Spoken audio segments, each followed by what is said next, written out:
जेबू हही हम यादो जवन कही अहिरान करो तोहरा पजान एगो भैंस कुर्बान करो तोहरा पजान एगो भैंस कुर्बान करो काहे न खुश जइबा की पुलिस बोलाई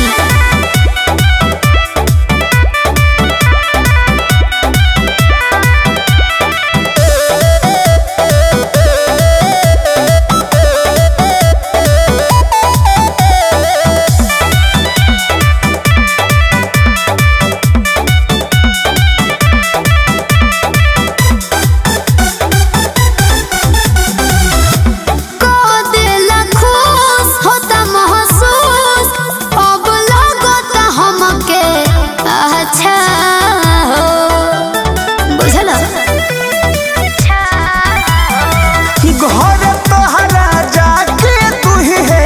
हमार बाहुर चाचा हो और हम छोटू शुभम तो हपे गुमान कर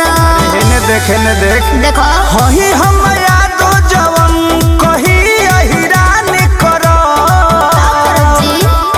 तोहरा पजान एगो भैंस कुर्बान करो तोहरा पजान एगो भैंस कुर्बान करो पाड़ी के साथ एगो पड़ा ले जो मारी ना